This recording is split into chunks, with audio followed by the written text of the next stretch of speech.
রাতকে মারার কারণে আশরাফ সেদিন ছেলেটাকে অনেক মেরেছিল এবং অনেক কথা শুনিয়েছে। এরপরই আধার বোনের ভবিষ্যতের কথা ভেবে দেশ ছেড়ে চলে যায় এবং ওখানে থেকেই সমস্ত খরচ ও বহন করে। সে চেয়েছিল বোনকেও নিজের কাছে নিয়ে যাবে, কিন্তু আফরিন মেডিকেলে চান্স পাওয়ার জন্য ভাইয়ের কাছে যেতে চায়নি, আর আধারও জোর করেনি। সবটা স্বাভাবিকভাবেই চলছিল। আধার যখন ছুটি নিয়ে শীত রাত নিজের শার্টের দিকে তাকিয়ে চিল্লে উঠল। তড়িঘড়ি করে কল কেটে দিয়ে ফোন পকেটে রেখে রাগান্বিত চেহারায় সামনে দাঁড়িয়ে থাকা রমনের দিকে তাকায়। ঈশিতা অস্থির গলায় বলল, সরি সরি, আমি খেয়াল করিনি। রাত দাঁতে দাঁত পিষল। কেন, স্যার চোখ লাগিয়ে কি চোখে দেখতে পান না? ঈশিতা চোখের চশমা খুলে শান্ত গলায় বলল, দেখুন মিস্টার, আমি ইচ্ছে করে আপনার ওপর কফি ফেলিনি। আমিও ওই দিন আপনার ফাইলে ইচ্ছে করে কফি ফেলিনি। ওটা জাস্ট অ্যাক্সিডেন্ট ছিল। কিন্তু আপনি আমাকে অহেতুক সবার সামনে অপমান করেছেন। তাহলে এখন আপনাকে কি করা যায়? আপনি আমার সারাদিনের পরিশ্রম নষ্ট করে দিয়েছিলেন, তাই রেগেমেগে উল্টোপাল্টা কথা বলেছি। তার জন্য সরি। সরি ধুয়ে এখন আমি পানি খাবো? আপনাকে খেতে হবে না। আপাতত আপনার শার্টকে পানি খাওয়ান, মানে ওয়াশরুমে গিয়ে পরিষ্কার করুন। আমি কেন পরিষ্কার করব? আপনি আমার শার্ট নষ্ট করেছেন, এখন আপনিই আমার শার্ট পরিষ্কার করে দিন, নয়তো আমি আপনাকে কফির মধ্যে চুবানি দেব। ঈশিতার চোখ মুখ কুঁচকে তাকায়। যেহেতু তার কিছুটা দোষ আছে, তাই সে ঝামেলা এড়ানোর জন্য বলল, আসুন। রাত বড় বড় পা ফেলে করিডোর দিয়ে হেঁটে ওয়াশরুমে গেল। তারপর পরনের কোট খুলে পাশে রেখে শার্ট খুলে মেয়েটার দিকে বাড়িয়ে দিল। ঈশিতা দাঁতে দাঁত চেপে শার্ট নিয়ে আর চোখে উদম শরীরের দিকে তাকায়। কত বড় নির্লজ্জ হলে এমন একটা কাজ করতে পারে। ঈশিতা নজর সরিয়ে টিস্যু হালকা ভিজিয়ে শার্ট পরিষ্কার করতে লাগলো। তখন হঠাৎই মাথায় একটা বুদ্ধি চাপলো এবং সঙ্গে সঙ্গে ঘটিয়ে দিল এক অঘটন।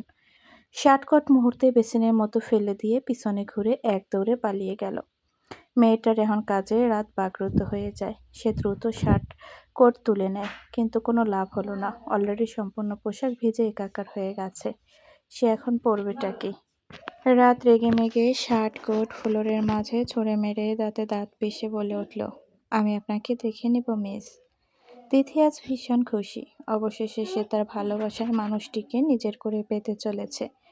পরন্ত বিকেলবেলায় বাগানে বসে থেকে দোলনায় দোল খেতে খেতে ভিডিও কলে তিহানের সাথে কথা বলছে আর হাসছে। আমার পরিবার কিন্তু যথেষ্ট কঠোর। সবার মন জয় করতে পারবে তো, নাকি মাঝপথে পালিয়ে যাবে? ফোনের অপর প্রান্ত থেকে তিহান মাথার চুলগুলো ঠিক করতে করতে বলল, পালিয়ে যাওয়ার জন্য তোমার হাত ধরে নিই। একটু থেমে পুনরায় আওড়ালো, নিজের সবটুকু দিয়ে চেষ্টা করব তোমার পরিবারের মন জয় করতে। আর যদি না পারো, নিজের উপর এবং অপরওয়ালার উপর আমার সম্পূর্ণ বিশ্বাস রয়েছে। আশা করছি তিনি আমার থেকে আমার প্রেয়সীকে আলাদা করে দিবেন না। ইনশাআল্লাহ তিহান, আমাদের ভালোবাসার পূর্ণতা পাবে। ইনশাআল্লাহ জান। রাত বাজে ৯টা। আধার ফিরেছে অনেক আগেই, তবে এখনো পর্যন্ত বোর দেখা মেলেনি। আর না সে নিজ থেকে খুঁজতে গিয়েছে। রাত কাজের জন্য সারাদিন বাড়িতে থাকে না, এই জন্য সে ভার্সিটিতে গিয়ে নিশ্চিন্তে থাকে। রাতকে এখন একটু বিশ্বাস করলেও পুরোপুরি বিশ্বাস করতে পারেনি, কারণ ছেলেটার আবার হুটহাট নেশা করার স্বভাব আছে। রাত বিরেতে মাঝে মধ্যে মাতাল হয়ে ফিরে, তার জন্য সে আলোকে রাতে বলেও বাইরে যেতে দেয় না। দরকার হলে সে নিজে আসে, তবুও বউকে রুম থেকে বের করে না। সে ওই আতপাগল মেয়েটার প্রতি এত পজিটিভ কবে থেকে হলো ঠিক বুঝতে পারছে না। তার অবাধ্য মনটা শুধু চায় এই বিচ্ছু মেয়েটাকে আগলে রাখতে, যত্ন করতে, ভালোবাসতে আর আদর করতে। আদর করার কথা মনে পড়তেই আধারের হাত বাম গালে পৌঁছে গেল। শেষমেশ কিনা বউকে চুমু খেতে গিয়ে থাপ্পড় খেলো। ভাগ্যিস থাপ্পড়ের বদলে লাথি খায়নি, নয়তো যেটুকু সম্মান বেঁচে আছে সেটুকু থাকতো না। আদার ফোনে কথা বলা শেষ করে বারান্দা থেকে রুমে এলো, আর তখনই সে থমকে গেল। তার ঠিক সামনে আলো দাঁড়িয়ে আছে, চোখ মুখ ফুলে ওঠে, লাল হয়ে গেছে। মলিন মুখটা দেখে আদারের বুকের ভেতরটা কেমন জানি করলো। সে ব্যস্ত পায়ে এগিয়ে এসে মেয়েটার দুগাল আলতো করে চেপে ধরে গম্ভীর কণ্ঠে শুধালো, প্রেমিক মরেছে, যার জন্য কেঁদে কুটে এমন পেতনির মতো চেহারা বানিয়েছ? আলো একদৃষ্টিতে তাকিয়ে আছে। এক চোখ বেয়ে টুপ করে এক ফোঁটা নোনা অশ্রু গড়িয়ে পড়ল, যেটা দেখে আধার থতমত খেয়ে যায়। সে তো জোরে গাল চেপে ধরেনি, খুবই আলতো হাতে ধরেছে। তবুও মেয়েটা কাঁদছে কেন? তাহলে কি অন্য কোনো ব্যাপার? আধা ঠোঁট কামড়ে কিছু একটা ভেবে মেয়েটার পেটের মাঝে হাত রেখে ধীর কণ্ঠে জানতে চাইল, ব্যথা করছে? আলো মলিন হেসে বলল, করছে রে, কিন্তু ওখানে নয়, এখানে। বলেই নিজের বুকের বাম দিকে তর্জনী আঙুল রাখলো। মেয়েটার বুকে ব্যথা হচ্ছে সেটা উপলব্ধি করতে আধার অস্থির হলো। চলো, এখনই তোমাকে হাসপাতালে নিয়ে যাব। এ কথা বলেই আধার আলোর হাতের কবজি ধরল, কিন্তু মেয়েটা সামনে পা রাখলো না। উল্টো হাত ছাড়িয়ে দিয়ে মুহূর্তেই হামলে পড়ল স্বামীর শক্ত বুকের মাঝে। দুপুর থেকে জমিয়ে রাখা কষ্টগুলো সবটা উগরে দিল। ওইদিকে মেয়েটার কান্নার শব্দে আধার স্তব্ধ হয়ে গেল। একই সাথে তার পুরো পৃথিবীটাও থমকে যায়। সে কখনো মেয়েটাকে এইভাবে বাচ্চাদের মতো করে কাঁদতে দেখেনি। তাহলে আজ এমন কি হলো, যার জন্য মেয়েটা এমন করে কাঁদছে? তাহলে কি তার বর্তমানে কিছু হয়েছে? তুমি কাঁদছো কেন? কি হয়েছে আমাকে বলো। কেউ কিছু বলেছে বা হাট করেছে? আধার মেয়েটার চোখের পানি মুছে দিতে দিতে উদ্বিগ্ন কণ্ঠে জিজ্ঞেস করল। আলো কান্নার মাঝে দুদিক মাথা নাড়িয়ে না বোঝালো। তাহলে এইভাবে মরার মতো কাঁদছো কেন? স্যারের ধমকে আলোর কান্না থেমে গেল, তবে হেসকে ওঠা বন্ধ হলো না। আধার আড়ালে দীর্ঘশ্বাস ছেড়ে পকেট থেকে রুমাল বের করে মেয়েটার ভেজা চেহারা মুছে দিল। তারপর দু গালে হাত রেখে ঝুঁকে এসে চোখের দিকে তাকিয়ে বলল, কি হয়েছে আমায় বলো। আলো নাক টেনে বলল, কিছু হয়নি, খুব কষ্ট হচ্ছে। আধার কি বুঝলে কে জানে, সে মেয়েটাকে টেনে নিয়ে শক্ত করে জড়িয়ে ধরে কাঁধে মুখ গুজে নিল। আলো দু হাতে পিঠের টি শার্টের অংশ খামচে ধরে অসহায় কণ্ঠে বলল, বিশ্বাস করুন, আমি সকালে ইচ্ছে করে আপনাকে আঘাত করিনি। হঠাৎ করে ঘুমের ঘোরে সম্পূর্ণ পেয়ে স্পর্শ পেয়ে ভড়কে যাই, কারণ আপনি তো বাড়িতে ছিলেন না, দিদিকে নিয়ে হাসপাতালে গিয়েছিলেন। আর আমি এটাও জানতাম না ছোট মা আর দাদাজান ফিরে এসেছে। তাই আমি ভয় পেয়ে গিয়েছিলাম। এক মুহূর্তের জন্য আপনার ভাইকে ভেবে নিয়েছি, তাই এমন রিয়াক্ট করে ফেলেছি। তার জন্য আমি খুব সরি। আপনি চাইলে আমাকেও থাপ্পড় মারতে পারেন, আমি কিছুই মনে করব না।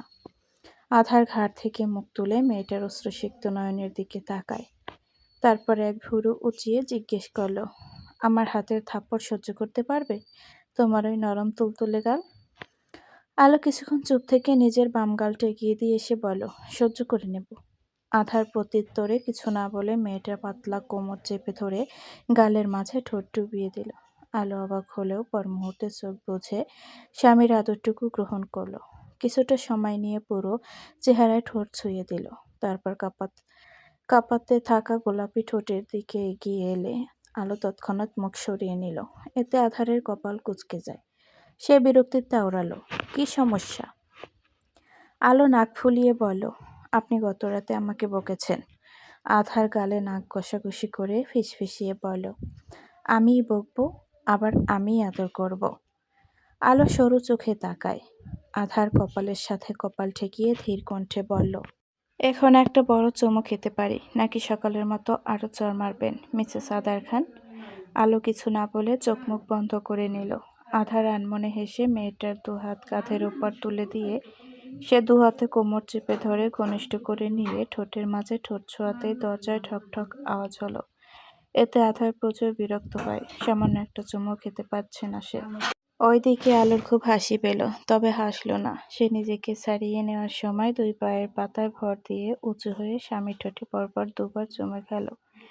ডিনারের জন্য মনে হয় ডাকতে এসেছে, আসুন।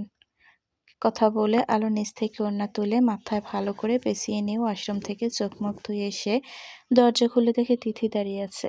ভাবিকে দেখে হাসি মুখে বলল, নিচে এসো, সবাই অপেক্ষা করছে। চলো। আলো মাথা নাড়িয়ে বলল। তিথি আগে আগে যেতে শুরু করলো। আলো গিয়ে আবার ফিরে এসে দরজার সামনে দাঁড়িয়ে স্যারের উদ্দেশ্যে বলল, খাম্বার মতো দাঁড়িয়ে থাকলে আমি কিন্তু রাত ভাইয়ের পাশে গিয়ে বসবো। আদার হেঁটে আসতে আসতে দাঁত কিরমির করলো। যেদিন তোমাকে ধরবো ওই দিন তোমার সব তেড়ামি বের করে দেব। আলো মুখ ভেঙচি কেটে বলল, আর আমি দাদাজানকে বলে আপনাকে এই বাড়ি থেকে বের করে দেব। আমাকে ছাড়া থাকতে পারবে? আলবাত পারবো। ঠিক আছে, এমনিতেই একটা মিটিংয়ের জন্য আমি অন্য শহরে যাব, সেখানে কিছুদিন থাকবো। তখন তুই মনের আনন্দে একা থেকো, কেউ বিরক্ত করবে না। এ কথা বলে আধার পাশ কাটিয়ে চলে যায়। আর আলো তব্দা খেয়ে গেল। আরে, সে তো মজা করছিল, তাই বলে সত্যি সত্যি লোকটাকে ছেড়ে থাকবে নাকি? আরে থামুন, আমি তো মজা করছিলাম, আপনি শুধু শুধু সিরিয়াস হয়ে যান। আলো পিছু ছুটছে ছুটছে চিল্লিয়ে কথাগুলো বলল। আধার সিঁড়িতে থেমে গিয়ে পিছনে ফিরে চোখ রাঙিয়ে বলল, এইভাবে ঘোড়ার মতো না ছুটে ভদ্রভাবে নেমে এসো, নয়তো 1 মাসেও বাড়ি ফিরবো না। যান, ফিরতে হবে না আপনাকে। আমিও বাপের বাড়ি চলে যাব। থাকবো না আপনার মতো লোকের কাছে। এ কথা বলে আলো চলে গেল রুমে। আধার কিছুক্ষণ তাকিয়ে থেকে চুপচাপ নিচে নেমে এলো, কিন্তু ডাইনিংয়ে বসলো না। প্লেটে খাবার সাজিয়ে নিয়ে সোজা দোতলায় উঠে গেল। বাপের বাড়িতে যেতে চাইলে যে তাহলে এখন শুয়ে আছো কেন? আমি লাগেজ ব্যাক করে দেব। কথাগুলো শুনে আলোর শরীর জ্বলে উঠল। সে খেকিয়ে বলল, যাব না আমি। কি করবেন আপনি? জোর করার চেষ্টা করলে নারী নির্যাতনের মামলায় ঢুকে দেব। আমাকে ভয় দেখাচ্ছ? কেন, আপনি বুঝি ভয় পান না? আধা সোজাসাপটা জবাব দিল, না, আমি খুব খারাপ। আর এই খারাপ মানুষটাকেই তুমি ভালোবাসো। স্যারের মুখে এমন কথা শুনে আলো চুপ হয়ে গেল। সোজাই উঠে বসে গম্ভীর কণ্ঠে বলল, কে বলেছে আমি আপনাকে ভালোবাসি? আধা টি টেবিলের উপর প্লেট রেখে দাঁড়িয়েছিল। মেয়েটার কথা শুনে বিছানায় 2 হাত রেখে ভর দিয়ে ঝুঁকে এসে ফিসফিসিয়ে বলল, সত্যি ভালোবাসো না আমায়? আলো কিছুই বলল না। আধারও আর জোর করল না, কারণ সে উত্তরটা জানে। ওয়াশরুম থেকে হাত ধুয়ে এসে বিছানার পাশে বসল। তারপর আলোকে টেনে নিজের কোলের উপর বসিয়ে নিল এবং খাবার খাইয়ে দিতে থাকে। আপনি সত্যি অন্য শহরে যাবেন? আদার খেতে খেতে ছোট্ট করে জবাব দিল, হুম। কবে? 3 দিন পর। কতদিন থাকবেন?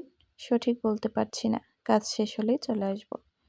আলো গলা জড়িয়ে ধরে কাঁধে মাথা ঠেকিয়ে শান্ত গলায় বলল, আমি আপনার অপেক্ষায় থাকব। কিছু জরুরি কাজ ও মিটিংয়ের জন্য আধারকে আজ অন্য শহরে যেতে হবে। ভার্সিটি থেকে এসে নিজের প্রয়োজনীয় জিনিস গুছিয়ে নিয়েছে ব্যাগে, সাথে কিছু ফাইলস, ডকুমেন্টস, সবকিছু। আধার ফোনে কথা বলতে বলতে চেঞ্জ করে নিল। একটু পরেই বেরিয়ে পড়বে। কাঁধে ফোন গুজে মাথা কাত করে চেপে ধরে। 2 হাতে শার্টের বোতাম লাগানোর সময় খেয়াল করলো আলো এসে নিজে আলতো হাতে বোতামগুলো লাগিয়ে দিচ্ছে। আধার মেয়েটার মলিন চেহারার দিকে তাকিয়ে থেকে অপর প্রান্ত ব্যক্তির সাথে কথা বলতে থাকলো। আলো সুন্দর করে সব বোতাম লাগিয়ে দিয়ে কোটও পরিয়ে দিল। আধার আজ সাদা কালো পরেনি, বরং নেল স্যুট বুট পরেছে। আলো নিজের কাজ শেষ করে সামনে থেকে সরে যেতে চাইলে আধার বাম হাতে তার কোমর জড়িয়ে ধরে কাছে টেনে নিল। মেয়েটা মুখ তুলে উপরে তাকাতেই ভেজা চুমু এসে তার ললাটের মাঝে পড়ল। আধার কিছুটা সময় নিয়ে কথা বলা শেষ করে ফোন রেখে দিল বিছানার উপর। তারপর পাজে মেয়েটার সরু নাক টেনে গম্ভীর কণ্ঠে বলল, আমি যতদিন আসবো না ততদিন ভদ্র মেয়ের মতো থাকবা। শরীর ভালো লাগলে ভার্সিটিতে যেও, নয়তো যেতে হবে না। বাড়িতে বসে সব নোট এবং পড়া কমপ্লিট করো। রাতে একা থাকতে অসুবিধা হলে তিথির কাছে যেও। অহেতুক রাত বিরাতে ড্রয়িং রুমে যাবে না। আন্নার রুমের দরজা খুলে রাখবে। আমি যেমনটা রেখে যাচ্ছি ফিরে এসে যেন তেমনটাই পাই, নয়তো তোমাকে কেটে-কুটে নদীতে ফেলে আসবো। আলো চোখ মুখ কুঁচকে বলল, আপনি এত নেগেটিভ ভাবেন কেন? বলুন তো, সবসময় খালি ওভারথিংক করেন। তোমাকে নিয়ে আমি ভাববো না তো আর কে ভাবে শুনি? তুমি যেটাতে নেগেটিভ মাইন্ড বলছো সেটা আসলে নেগেটিভ নয়। তোমাকে নিয়ে আমার ভয় চিন্তা দুটোই হয়, কারণ তোমাকে আমি হারাতে চাই না। দিন শেষে এই তুমিটাকেই আমার চাই, খুব করে চাই। তাই সাবধানে থাকতে বলছি। আজকাল দুনিয়ার ভালো নেই। কিছু কিছু মানুষের চেহারার আড়ালে কুৎসিত রূপ লুকিয়ে আছে। অচেনা মানুষ হোক কিংবা পরিচিত মানুষ। তবুও তুমি একা কখনো কোনো পুরুষ মানুষের কাছে যাবে না। স্বয়ং আমার ভাইয়ের কাছেও না। আমি তোমাকে অনেক কষ্টে পেয়েছি। বাকিটা জীবনে তোমার সাথেই কাটাতে চাই। তাই বলছি, তোমার স্বামীর জন্য হলেও নিজের একটু খেয়াল রেখো। আলো অপলক নয়নে তাকিয়ে আছে। এই লোকটা যে তাকে নিয়ে এত ভাবে সেটা কল্পনার বাইরে ছিল। সে তো এমনই একজনকে চেয়েছিল, যে কিনা তাকে সবসময় আগলে রাখবে, চোখে চোখ রাখবে, মাঝে মধ্যে ভালোবাসবে। আলো মুচকি হেসে 2 হাতে স্বামীর গলা জড়িয়ে ধরে চোখে চোখ রেখে শান্ত গলায় বলল, এত চিন্তা করবেন না। আমি নিজের খেয়াল রাখবো। আর আপনিও কিন্তু নিজের খেয়াল রাখবেন। কোনো মেয়ের দিকে তাকাবেন না। প্রয়োজন ছাড়া কথাও বলবেন না। হাসা তো একদম বন্ধ। কারোর আশেপাশেও যেন ঘেঁষবেন না। অপরিচিত কারোর হাতে কিছু খাবেন না। ওকে? আধার কপাল কুঁচকে তাকিয়ে আছে। সে এমনিতেও এইগুলো কিছুই করে না। অথচ মেয়েটার কথা শুনে মনে হচ্ছে সে এতদিন এইগুলো করে বেরিয়েছে। এই কথাগুলো বলার কোনো মানে হয়? আশ্চর্য। আমার কথা শুনলেন নাকি অন্য কান দিয়ে বের করে দিলেন?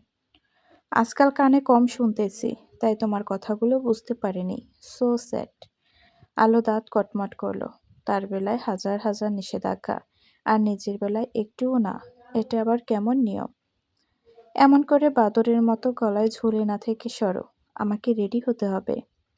আলো গলা ছেড়ে দিয়ে মুখ গোমড়া করে বলল, আমি বাদর না হনুমান, আর আপনি একটা পেট মোটা হাতি। ইঁদুরের মতো চুইচুই করলে কিন্তু রুম থেকে বের করে দেব। আলো অভিমানী মুখ সরিয়ে নিয়ে দূরে গিয়ে দাঁড়ায়। আধার আর চোখে ফুলে ওঠা গালের দিকে তাকিয়ে মনে মনে হেসে ড্রেসিং টেবিলের আয়নার সামনে দাঁড়ায়। ভেজা চুলগুলো ব্লু ড্রায়ার দিয়ে শুকিয়ে নিল। তারপর জেল দিয়ে ব্যাগ ব্রাশ করে সেট করে রেখে দিল। হাতের কবজিতে ঘড়ি বেঁধে মানিব্যাগ প্যান্টের ব্যাক পকেটে রাখার সময় এক হাতে শার্টের ৩টে বোতাম খুলে রাখল। এই মেয়েটা গলা অবধি বোতাম লাগিয়ে দিয়েছে। ৩টে বোতাম না খুলে পুরো শার্টই খুলে যায়।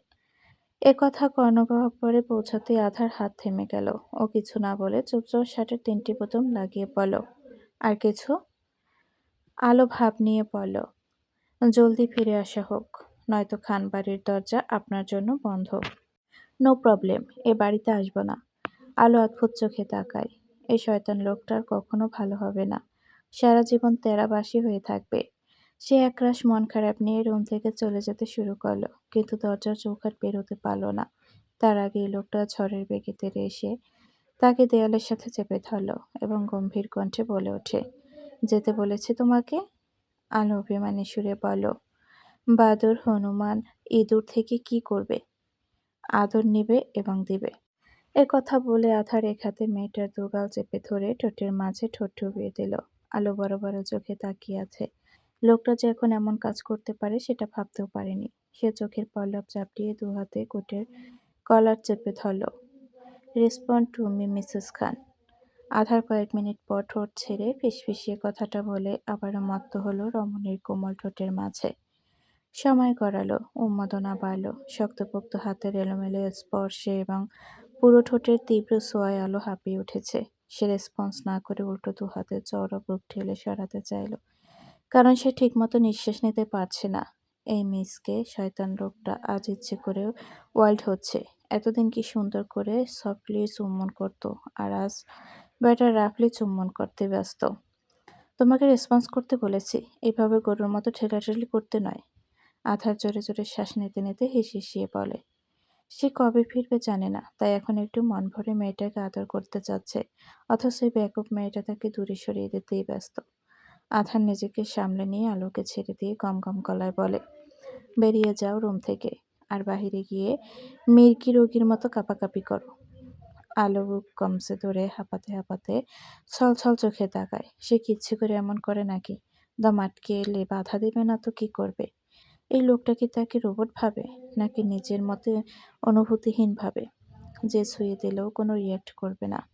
আলো নাক টেনে ওড়না ঠিক করে বলল, আমার হার্ট দুর্বল, ভীষণ দুর্বল। যেই মেয়ে স্ট্রং ছুঁয়ে দিলেও রোবটের মতো থাকবে, আপনার কথা শুনবে, আপনাকে তৃপ্তি দিতে পারবে, তাদের সাথে গিয়ে রোমান্স করুন। কারণ আমি এই গরুর মতো ঠেলাঠেলি আর মির্কি রোগীর মতো কাঁপাকাঁপি ছাড়া কিছুই করতে পারবো না। আধার এক হাত দেয়ালে রেখে আলোর দিকে ঝুঁকে আলতো হাতে চিবুক ধরে উঁচু করলো। তারপর চোখে চোখ রেখে ফিসফিসিয়ে বলে উঠল, আধার খানকে সুখ শান্তি তৃপ্তি দেওয়ার জন্য তার আলোয় যথেষ্ট। এর বাইরে কেউ না মানে কেউই না। You are my personal happiness just for you, জান। আলো থমকালো, চমকালো, স্তম্ভিত হলো। নিজের আবেগে নিয়ন্ত্রণ করে পরক্ষণে মুখ সরিয়ে নিল।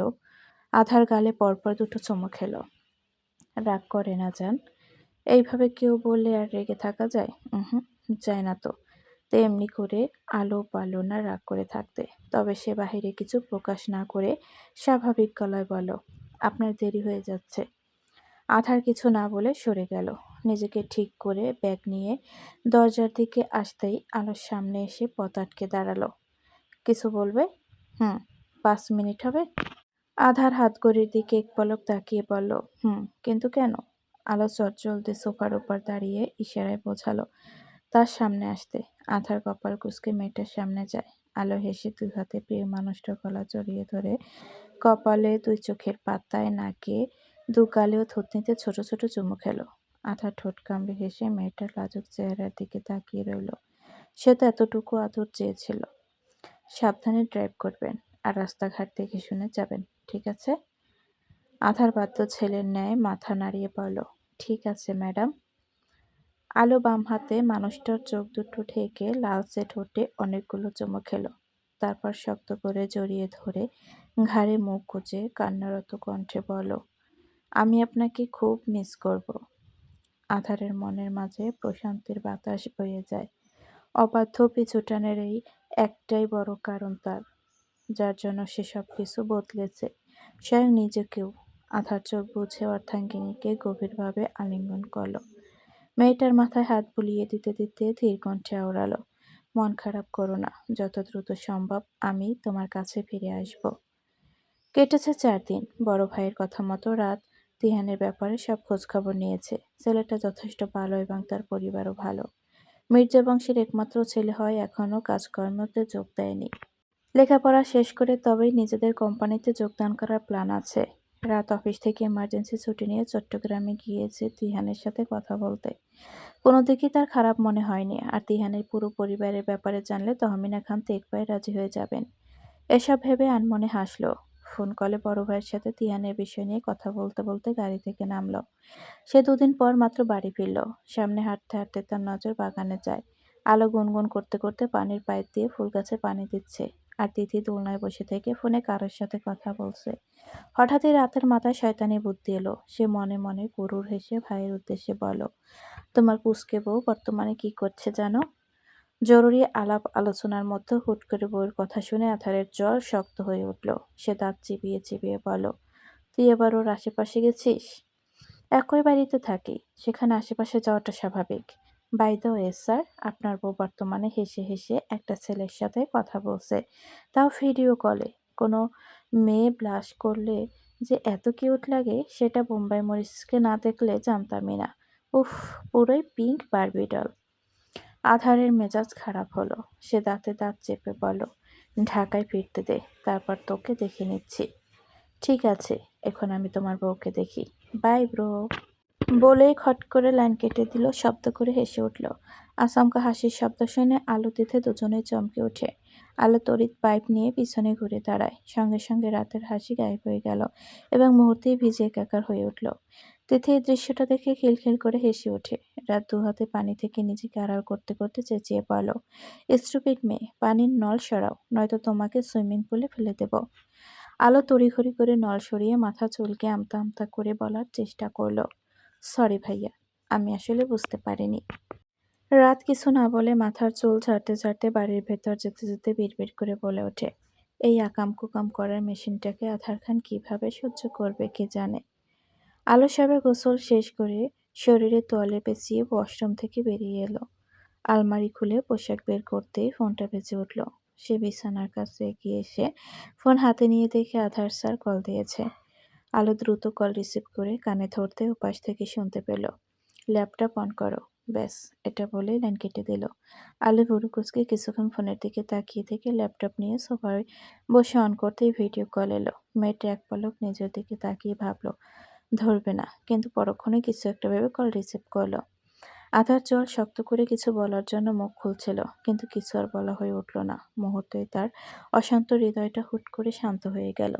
চোখে মুখে এসে ভর করল একরাশ মুগ্ধতা। আধার কি বলতে চেয়েছিল সবকিছু বলে গিয়ে সে শরীরটা এলিয়ে দিল বিছানার হেডবোর্ডে। ঠোঁট কামড়ে মেয়েটার আপাদমস্তক পর্যন্ত পর্যবেক্ষণ করতে করতে শান্ত গলায় জিজ্ঞেস করলো, ঢাকায় বসে থেকে আমাকে সিডিউস করার চেষ্টা করছো? আলো মাছি তাড়ানোর মতো হাত নাড়িয়ে বলো, সিডিউস স্যার, আপনার মতো নিরামিষ তরকারি কি করব? How funny. আমার অতটাও খারাপ সময় আসেনি স্যার। আমাকে তো তুমি কাছেই ঘেঁষতে দাও না, একটু চুমু খেলেই মটকা মেরে পড়ে থাকো, আর ছুঁয়ে দিলে অজ্ঞান হওয়ার ভান করো। তাহলে আমি সব কিভাবে? আলো বুঝি লজ্জা পেল।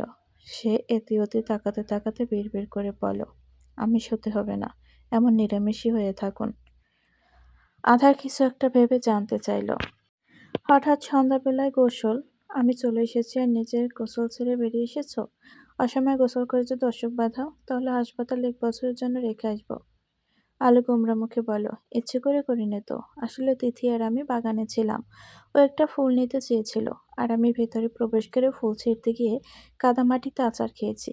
ব্যথা পেয়েছো? অল্প একটু। সাবধানে চলাফেরা করবে, নয়তো অল্প বয়সী কোমর ভেঙে নিয়ে বসে থাকবে। তখন আর আমাকে কিছু করতেই হবে না। আলো এক ভুরু উঁচিয়ে জিজ্ঞেস করলো, কেন? আপনি আবার কি করবেন? কিছু না। আলো কিছু না বলে টোনাটুনির লেজ বড় বড় কান ধরে টানাটানি করে খেলছে আর হাসছে।